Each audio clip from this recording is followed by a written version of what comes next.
Now and then, one of the ways my will gets the upper hand is convincing myself that I get to do things as I see fit. I like to do all kinds of useful and helpful things, but too often as I decide to do them. Now, I hope and pray every day that my will gets bent to God's, that I will respond as He shows up. But I do realize in the moments I'm being resistant, it's because I don't really like the notion of expectation. And I'm sure I'm not alone. More often than not, I will offer to help at the drop of a hat. I won't question giving to a cause or assisting with a task. But what creeps in sometimes is my bad perspective. What sometimes happens is I see it as an expectation that they are putting on me. I need a ride. Come get me. You're going to mow the lawn too, right? There's a broom and dustpan over there. Frankly, it kind of takes the fun out of it. Oh, I'll do it. I will still show up. I'll teach, I'll guide, I'll cook the food, I'll build the thing. I will get all the viruses off your cell phone, but I may have a little less joy as I do so. It's just nice to be asked.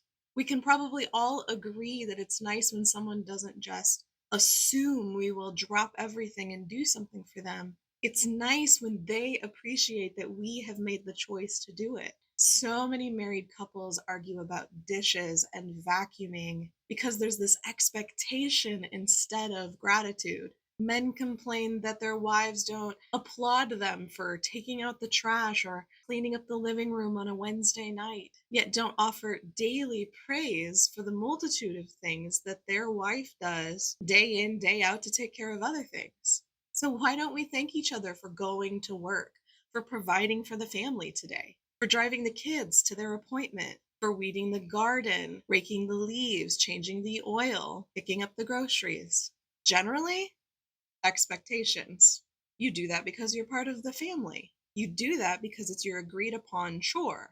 Now, when this is in balance, of course, it may work very well. And it can get tiring, sure. But who is really the one hurting when we go at those tasks with a negative attitude? When we get irritated and snap, or we spitefully carry in all the groceries by ourselves?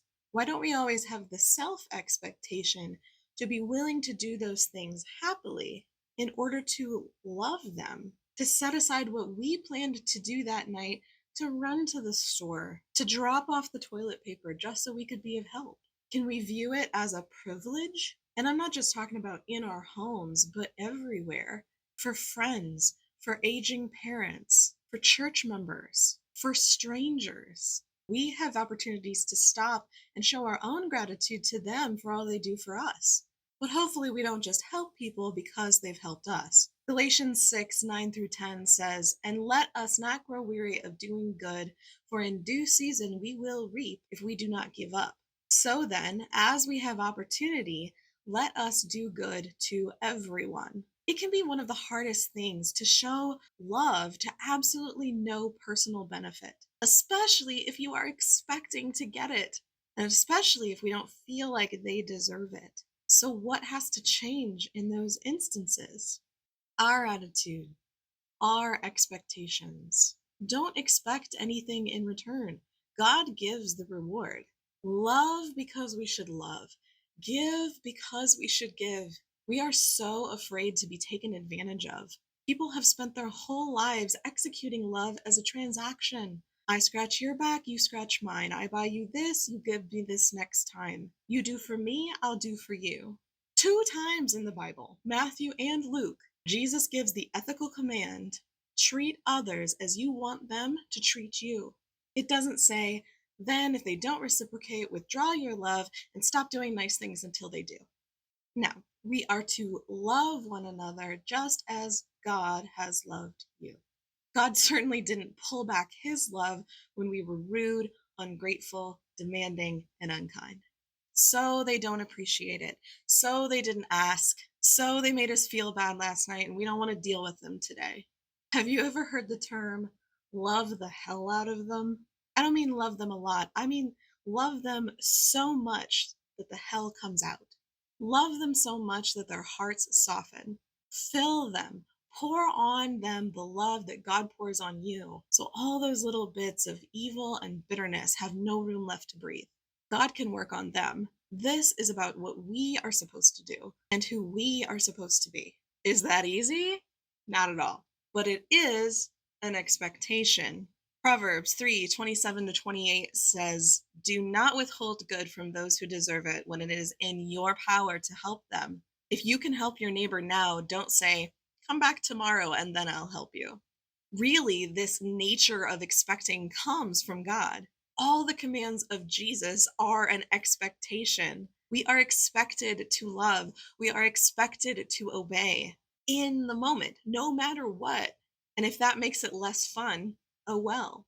If we don't enjoy meeting Christ's expectations, it's our attitude that needs to be adjusted.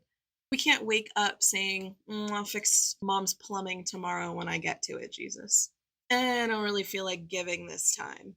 I don't want to honor my wife. She's mean and she doesn't respect me. I don't want to pray for my husband. I feel like he doesn't even like me anymore. I don't want to help that church person. I don't really know them. I don't have time. Does God hear those things in understanding?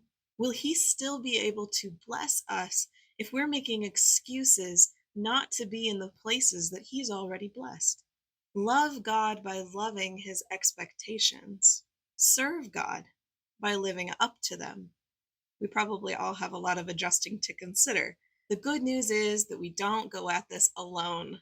We can start every day with a prayer in the morning, just trying to get reoriented to God's will, to pray, to do better for whomever comes into our path that day. By readying ourselves to jump at these opportunities and not be so fixed in our own plans, we have a chance at being more like Christ. We're looking for them, so we aren't caught off guard or burdened by them.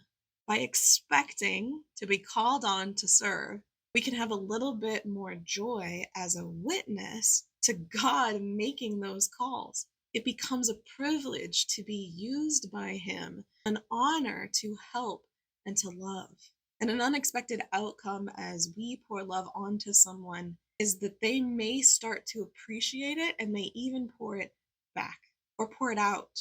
Our world would sure be a whole lot different if all believers were out there loving each other and others without expectations. And that is all I have for us to think about this week. I hope you're able to awake renewed each day with different expectations, self expectations to live up to God's, and that He strengthens you for the mighty path of endurance that that's going to take. Have a beautiful weekend, and God bless.